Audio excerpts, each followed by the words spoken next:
Hello to everyone, all on defence platform powered by Abhimanyu IAS।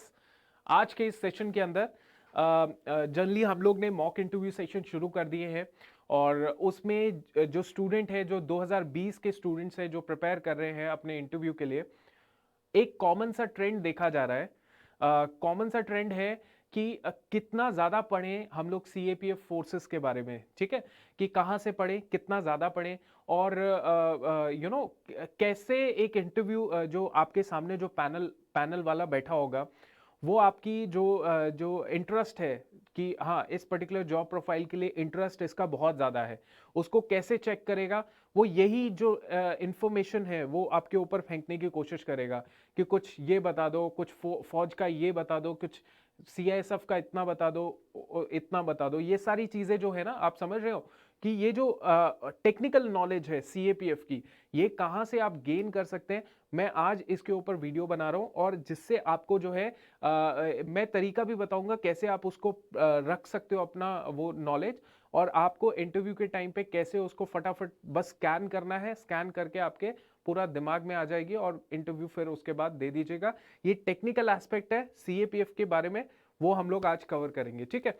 So let's begin with the session. उससे पहले जितने भी students हैं जिनको फ्री मॉक इंटरव्यू सेशन चाहिए, जिसको फ्री पर्सनलाइज क्वेश्चन बैंक चाहिए अपने डाफ के बेसिस पे, डायरेक्टली आप क्या करेंगे, वैसे तो नंबर भी दे रखा है बट नंबर वाला जो है वो थोड़ा इनडायरेक्ट तरीका है। आप सीधा डायरेक्ट तरीका कौन सा अपनाएंगे उसके ऊपर मैंने वीडियो भी बनाई है, बट फिर भी मैं आपको जल्दी जल्दी बता देता हूँ क्या वो डायरेक्ट तरीका है। चलिए, हाँ, देखिए डायरेक्ट तरीका सिंपल है। आप ये गूगल पे जाएंगे, यहाँ पे आपको क्या लिखना है, अभिपीडिया लिखना है। क्या लिखना है, अभिपीडिया। ओके, जैसे आपने अभिपीडिया लिखा, अभिपीडिया आपका सामने खुल गया। ये इंटरफेस आएगा, इसको क्लिक करेंगे आप। कहीं पर भी फोन पे कीजिए, अपने लैपटॉप पे कीजिए, जहां आपका दिल चाहता है वहां कीजिए। चूज एग्जाम कर सकते हैं। चूज एग्जाम करने के बाद डिफेंस में जाओ, डिफेंस में CAPF क्लिक करो, ठीक है। CAPF का इंटरफेस आ गया।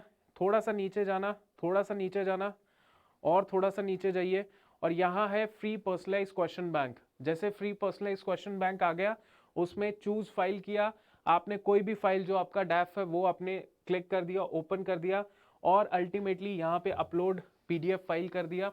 PDF फाइल जैसे अपलोड कर दिया, आपका काम बन गया, आपको मिल जाएगा आपका फ्री पर्सनलाइज क्वेश्चन बैंक। एकदम से नहीं मिलेगा, इट टेक्स टाइम, बट हम लोग प्रोवाइड कर रहे हैं, सारे बच्चों को फैसिलिटेट करेंगे, हेल्प करेंगे, ठीक है। तो ये प्रोसेस है जो आप फॉलो कर सकते हो, ठीक है, to get this particular thing. अब मुद्दे की बात करते हैं। मुद्दा ये है कि देखो CAPF के बारे में टेक्निकल नॉलेज कहाँ से कितनी लेनी है। देखो बड़ी सिंपल सी चीज़ है, मैंने खुद 2 बार इंटरव्यू दिया है इसी का, CAPF असिस्टेंट कमांडेंट का, और जनरली वो लोग उन लोगों को फंसाते हैं जो लोग बहुत ही ज़्यादा सिविल वाले होते हैं, जिनको बस एक कोई नॉलेज नहीं होती है CAPF की, तो वो थोड़ा सा उनको फंसाने की कोशिश करते हैं कि अगर तुम कल को चले भी गए तो मुश्किल हो जाएगी तुम्हारे लिए, राइट। और उन लोगों को फंसाने की कोशिश करते हैं इन टेक्निकल नॉलेज के थ्रू, जो लोग बहुत ही डिजर्व, जो चाहते हैं कि यार मेरे को तो इसी चीज़ में जाना है, मैं तो डिफेंस सोल्जर हूँ, तो उन लोगों को ये टेक्निकल नॉलेज फेंक के, सवाल डाल के आपको फंसाने की कोशिश करते हैं। तो आप दोनों के लिए बहुत इंपॉर्टेंट है। आप सिविल सर्विसेज वाले भी स्टूडेंट हैं बहुत ज़्यादा, और एकदम फौजी मेंटालिटी वाला हार्डकोर डिफेंस एस्पिरेंट, दोनों के लिए इंपॉर्टेंट है। चलो क्या है, अब देखो हमने जानना क्या है, हमने जानना है कि CAPF का हमें कहां से, पहले तो हम लोग पढ़ेंगे सोर्स, ठीक है, कि सोर्स क्या होगा, सोर्सेस क्या होगा। देखो सोर्सेस बहुत सिंपल है, आपको टाइम जरूर लगेगा लेकिन बहुत इफेक्टिव चीज है। आपने क्या करना है, आपने जैसे आपकी फर्स्ट प्रेफरेंस क्या है, आपकी फर्स्ट प्रेफरेंस है CISF, आपने क्या करना है CISF, ठीक है, CISF एंटर कर दिया एंड आपके पास ऑफिशियल साइट जो है CISF की वो सामने खुल जाएगी, राइट। ओके, सो हम लोग इसको हिंदी में नहीं करेंगे, हम लोग इंग्लिश में करेंगे, ठीक है। हाँ, तो ये अब इंग्लिश में खुलने वाली है। हाँ देखो, अब ये इंग्लिश में खुल गई, ठीक है। अब आपने क्या करना है, अब आपने होम पेज में जाना है, होम पेज के अंदर अबाउट अस होगा, right. About us, this is the exact real information. कल को वो सामने वाले भी बोलेंगे ना कि नहीं ऐसा नहीं, ऐसा होता है, तो आपके पास एक तरीका होगा, आप बोल सकते हो that I have got this information from the original site of, मतलब official site of CISF also. कई बार फैक्ट्स एंड फिगर्स कॉन्ट्राडिक्ट कर जाते हैं उनके अपने आपके, तो वो कॉन्ट्राडिक्शन में आपका ठीक रहेगा जब आपने यहीं से पढ़ा होगा, राइट। ये चीज पढ़नी है, ठीक है। अबाउट सीआईएसएफ आपने देख लिया। उसके बाद आपके पास दूसरा है आर पॉलिसी। आर पॉलिसी में देखो, आपने खुद देखना है कि क्या क्या इसमें हो सकता है, क्या क्या मेरे काम का होगा। जैसे आर पॉलिसी के अंदर कुछ मेरे को इतना इफेक्टिव नहीं लग रहा है। अब डीजी डेस्क की बात करें, ठीक है, ओके। एक्ट हो गया, सीएसएफ एक्ट क्या है ये पूछा जा सकता है, सीएसएफ एक्ट क्या है वो पूछा जाएगा। इसके अलावा सीएसएफ के बारे में और क्या क्या चीजें हैं, अमेंडमेंट रूल्स हो गया, तो रूल्स क्या क्या है सीएसएफ के। उसके अलावा फायर विंग क्या है सीएसएफ की, देख लेते, जानने की कोशिश करते हैं यार। दिक्कत क्या है, आप जिस जगह पे जा रहे हो उसके बारे में ऑफिशियल साइट तो देख बनता है ना, राइट। सो थोड़ा थोड़ा फायर विंग्स के बारे में जान लो, राइट।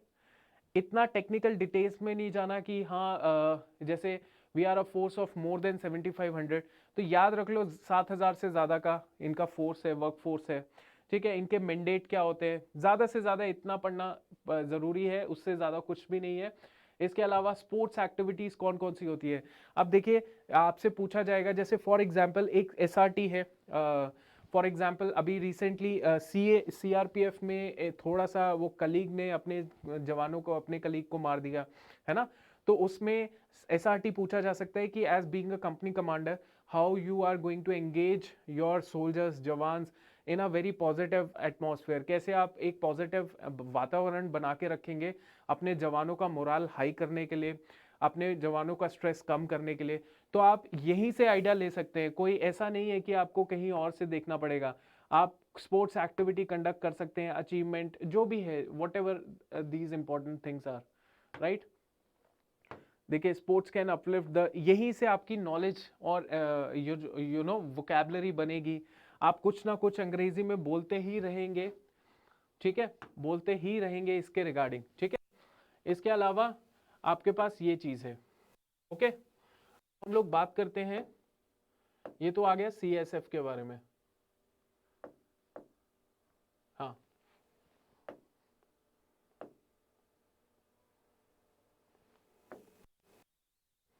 ओके। ये तो आ गया सीएसएफ। आज सीआरपीएफ के बारे में देखते हैं, सीआरपीएफ के बारे में। सीआरपीएफ ये रही है ना, तो यहाँ पे आपका, यहाँ पर भी बहुत सारी चीजें जो आपको पढ़ने वाली होंगी। इसके अलावा पूरा का पूरा हेडक्वार्टर, बटालियन, ग्रुप, उसके अलावा ब्रिगेड, उसके अलावा उसके अलावा क्या होती है, उसके अलावा जो ऑर्गेनाइजेशनल स्ट्रक्चर होता है वो आपको जानना। ये देखिए, जोन वाइज डिवाइड कर रखा है। डीजी, डीजी के आगे क्या आएगा, आरएएफ सेक्टर बना हुआ है, वीआईपी सिक्योरिटी सेंट्रल जोन में ये सारे सेक्टर्स हैं, ठीक है। जे एंड के जोन में ये वाले सेक्टर्स हैं, ठीक है। एक बार देख लेते हैं नॉर्थ सेक्टर का, देखते हैं थोड़ा बहुत नॉर्थ सेक्टर में क्या देखने को हमें मिलता है, राइट। हाँ, तो नॉर्थ सेक्टर में हमारे पास है, ये देखिए, एसडीजी, पीडीजी। पीडीजी क्या होता है, एसडीजी क्या होता है, ये जानना जरूरी है। इसके अलावा, हमारा है ऑर्गेनाइजेशनल सेक्टर का। देखिए, ऑर्गेनाइजेशनल सेक्टर क्या है, ठीक है। सो ये राजेश कुमार जो है, ही इज आईपीएस रैंक है इनका, and he is IGP of CRPF, right. अब देखिए, नॉर्दर्न सेक्टर, आईजीपी नॉर्दर्न आ गया, ठीक है। उसके नीचे डीआईजी, डीआईजी, डीआईजी, तीन अलग अलग डिपार्टमेंट के डीआईजी। डीआईजी रेंज नीचे न्यू दिल्ली, फिर जीसी, जीसी, फिर ये बटालियंस आ जाती हैं, पीडीजी की बटालियन है ये।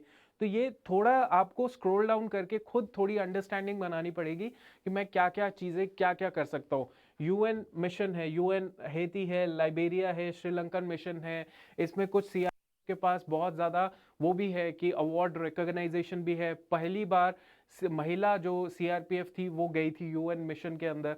तो इस तरीके से आपने थोड़ा ऐसी ऐसी चीज़ें याद रखनी है। इसके अलावा media centre, latest press release, समाचार, सीआरपीएफ पॉलिसी, वीर गाथा, सीआरपीएफ वीर गाथा, इंस्ट्रक्शन, कौन कौन से सीआरपीएफ के वो होते हैं, क्या होते हैं, काम होते हैं जिससे वो अपने जवानों के लिए, उनकी फैमिली के लिए मदद करते हैं, उनको फैसिलिटेट करते हैं। ये सारी चीज़ें जो होती हैं ये कहाँ से मिलेगी, यहाँ से मिलेगी। तो जब भी फिर आगे जाके आपसे एसआरटी पूछ लिया या आपसे पूछ लिया कि बीएसएफ में किस तरीके से जवान जो हैं उनको रिटेन करने के लिए, क्योंकि काफ़ी ज़्यादा लोग रिजाइन भी कर लेते हैं, तो what are the steps that are taken by the BSF as well as the MHA to retain their soldiers, right, है ना। तो ये चीज़ को एड्रेस करने के लिए क्या तरीके यूज़ किए जा रहे हैं। तो ये सारी चीज़ें कहाँ से मिलेंगी, ये सारी चीज़ें आपको मैं बता रहा हूँ, यही सोर्सेज है। जैसे सीआरपीएफ में ये है, ठीक है। उसके अलावा मीडिया सेंटर्स में हमने देखा, मीडिया सेंटर्स में बहुत सारी चीज़ें होंगी।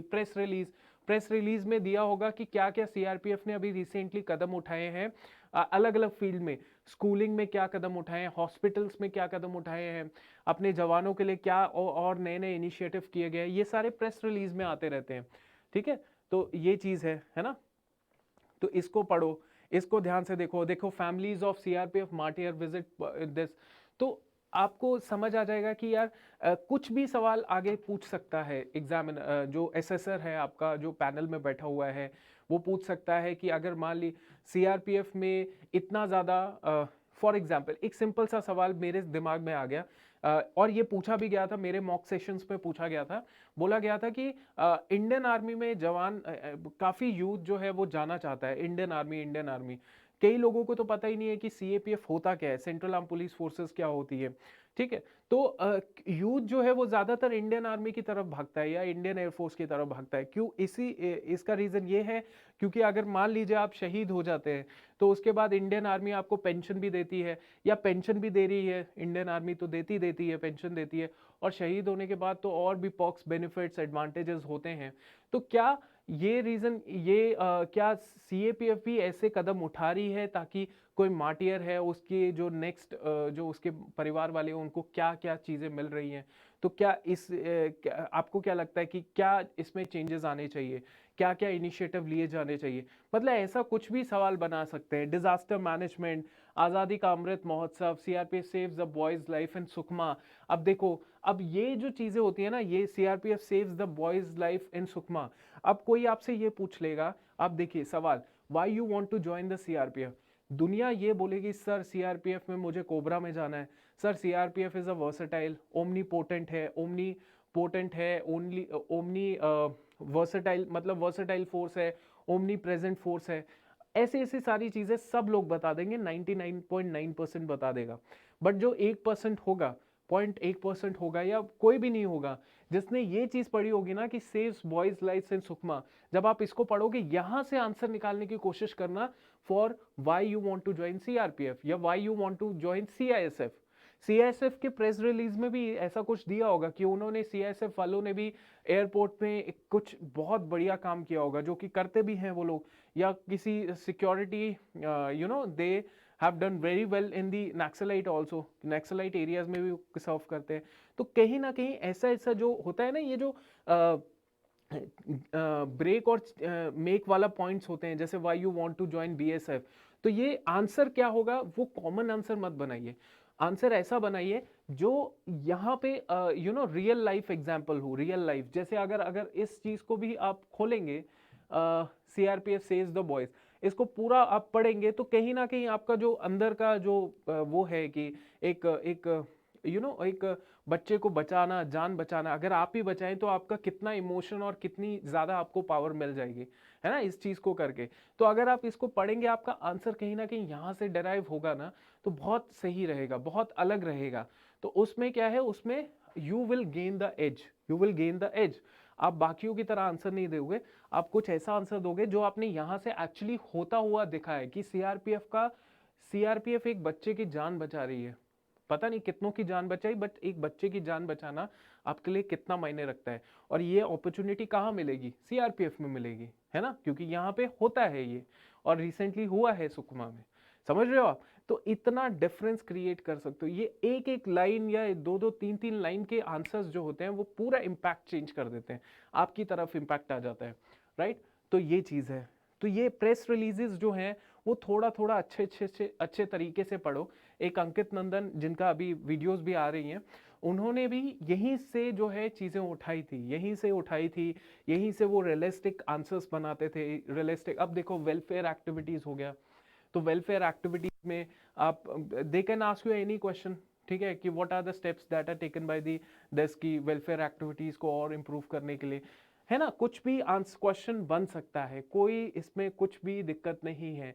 और इसमें से कुछ भी ऐसा क्वेश्चन बन सकता है, दे can ask you all lot of technical details from this particular this. अब मैंने आपको इंपॉर्टेंस बता दी कि कैसे मुझे सवाल पूछे गए, सर एसआरटी कौन कौन सी होनी चाहिए, क्या आंसर दे एसआरटी का। मुझसे पूछा गया सर मैं सीआईएसएफ ज्वाइन कर रहा हूँ, तो मुझे क्या आंसर देना चाहिए, है ना। और तीसरा जो मैंने कॉमन ट्रेंड देखा, दैट इज बच्चे जो हैं वो इतना ज्यादा कहीं विकिपीडिया में देख रहे हैं, कहीं और देख रहे हैं और शॉर्टकट यूज कर रहे हैं। देखो कम से कम ना, ये जितने भी ऑफिशियल पेजेस हैं, ये सारे official pages of 5 forces number 1 और ऑफिशियल पेज ऑफ एमएचए, इन सभी को खंगाल लो, इन सभी को चेक कर लो, देख लो कि क्या क्या चीजें निकल सकती हैं। जब आप इनको ही पढ़ना शुरू कर दोगे, आपके सारे जो डिलेमास हैं कि मैं क्या आंसर दूंगा, मैं क्या, खुद ही निकलना शुरू हो जाएंगे। और इंटरव्यू ट्रेनिंग प्रोग्राम या कोई मॉक सेशन और कुछ भी फायदेमंद नहीं रहेगा जब तक आपने ये सोर्स को तरीके से पढ़ा नहीं होगा, ठीक है, तरीके से नहीं पढ़ा होगा, अंडरस्टैंड। वहां पर आप एक एक पॉइंट के ऊपर बहुत सटीक आंसर दीजिए, तब सामने वाला सोचेगा कि यार ये लड़का जो है ना, ये कम से कम अब इंटरेस्ट उनको इधर से ही दिखेगा ना कि बच्चे ने पढ़ा है तो मतलब इंटरेस्टेड है, राइट। तो इतना आप ध्यान दीजिए, ठीक है। अब ये तो मैंने सीआरपीएफ की बता दी, मैंने इसके अंदर काफी, देखो सेंट्रल पुलिस कैंटीन, किसी ने भी पूछ लिया सेंट्रल पुलिस कैंटीन होती क्या है, किस किस के लिए ऑथराइजेशन होती है, ठीक है। वेलफेयर एंड रिहैबिलिटेशन बोर्ड जो है वो क्या है, पूछ सकते हैं वो लोग, पूछ सकते हैं। वो पूछेंगे उन बच्चों से, स्पेसिफिकली उन बच्चों से जिनके पेरेंट्स जो है वो सीआरपीएफ में या सीएपीएफ में, वहां से वो पूछ सकते हैं, राइट। तो कोई ऐसा बहुत ऊपर से सवाल नहीं आएगा, राइट। तो ये समझ आ गया। इसके अलावा मैं आपको बीएसएफ का भी निकाल के दिखा सकता हूँ, एसएसबी का भी निकाल के दिखा सकता हूँ, लेकिन मैं वो चीज़ नहीं करूँगा क्योंकि उससे टाइम वेस्ट हो जाएगा। पॉइंट है कि ये ही पैटर्न फॉलो करो। Source is this only. Source क्या है, 5 सीएपीएफ की वेबसाइट्स को खंगालो और एक एमएचए की वेबसाइट को देख लो, ऊपर ऊपर से, ज्यादा डिटेल में नहीं, बट कुछ अच्छा दिखता है तो उसको बिल्कुल अपने दिमाग में सेट कर लो, ठीक है। अब इसके अलावा मैं आपको एक चीज और एडवाइस दूंगा। अब देखिए जब आप पढ़ रहे हो इनको, ठीक है, आप पढ़ रहे हो, तो इसमें जब रिसर्च करोगे तो इसमें कुछ चीजें ठीक लगेंगी, कुछ चीजें काम की नहीं होंगी। उसका एक और फिर उसको रिटेन करने के लिए आपको बार बार उसको रिवाइज भी करना पड़ेगा। इंटरव्यू से पहले भी ऐसा कुछ तरीका हो जिसमें आप 1 घंटे में ही पूरा का पूरा ऑफिशियल साइट्स ऑफ रिवाइज कर लो। कैसे, अब देखो जो तरीका मैंने 2018-17 में यूज किया था और मैं रिकमेंड करता हूं बच्चों को, टाइम सेविंग है। दैट इज, जो भी चीज आपको लगती है कि this is very important, this is very realistic and मुझे ये रखना चाहिए दिमाग में, तो आप उसका सिंपल स्क्रीनशॉट खींच लो, ठीक है। कि आपने स्क्रीनशॉट्स खींचा और उसमें अलग अलग फोल्डर्स बना लो अपने मोबाइल फोन के अंदर, सीआरपीएफ, बीएसएफ, आईटीबीपी, इस तरीके से, और उस स्क्रीनशॉट को उसी के अंदर अंदर डालना शुरू कर दो और बात खत्म। 1 दिन लगा लो, 2 दिन लगा लो, पूरे स्क्रीनशॉट अपने पास रखो सामने, और उसको फिर जब भी टाइम मिले फटाफट उसको रिवाइज कर लो, ठीक है। This is what the best you can do, and technology का आप ऐसे यूज कर सकते हो। इसके अलावा कोई और तरीका है तो आप उसको यूज कर सकते हो, बट मैंने आपको एक सोर्स बता दिया और उसको कैसे यूज करना है, और तीसरा उसको कैसे रिटेन करना है वो भी मैंने आपको इस वीडियो के अंदर बता दिया, राइट। तो नेक्स्ट टाइम हम लोग जब मॉक इंटरव्यू सेशन कंडक्ट कर रहे हैं, तो नेक्स्ट टाइम जब भी आपका स्लॉट आएगा, जब भी आपका टर्न आएगी, तो उसमें आई जस्ट वांट कि आपकी टेक्निकल नॉलेज जो है वो कम नहीं होनी चाहिए। और अगर एक बार ये चीज़ को कंप्लीट हो गया ना, तो मैं कह रहा हूँ कि आपके अंदर वो जानवर जो होता है ना, जो थोड़ा सा सबमिसिव है, जो पैसिव है, अभी दिख नहीं रहा है, वो जानवर जाग जाएगा, because you will get to know the real real job जो ये लोग करते हैं, रियल। तो उससे थोड़ा सा बढ़िया इंटरेस्ट जनरेट हो जाता है उन लोगों के लिए जो अभी भी सिविल सर्विसेज की तरफ है, जस्ट जॉब सिक्योरिटी के लिए इस तरफ भाग रहे हैं। ओके, इनफ, नो प्रॉब्लम, ठीक है। तो चलिए, so this is all for today's lecture. I hope to see you in the next session. And अगर अच्छा लगता है तो यार सब्सक्राइब कर दिया करो, क्योंकि मोटिवेशन आती है, आपकी मोटिवेशन जो है मैं कोशिश करता हूँ कि आपको मोटिवेशन रहती रहे और आप भी कोशिश कीजिए कि हमें भी मोटिवेशन रहती रहे। सब्सक्राइब कीजिए, लाइक और शेयर कीजिए और कमेंट भी कर दीजिए अगर अच्छा लगता है हमारा फ्री इनिशिएटिव। ये जो डैफ का पर्सनलाइज क्वेश्चन बैंक होता है, ये बनाने के लिए मेहनत लगती है और साथ ही साथ मॉक इंटरव्यू सेशन कंडक्ट करने के लिए भी मेहनत लगती है। So you know, so you got the point. ठीक है, thank you, keep working hard, जय हिंद।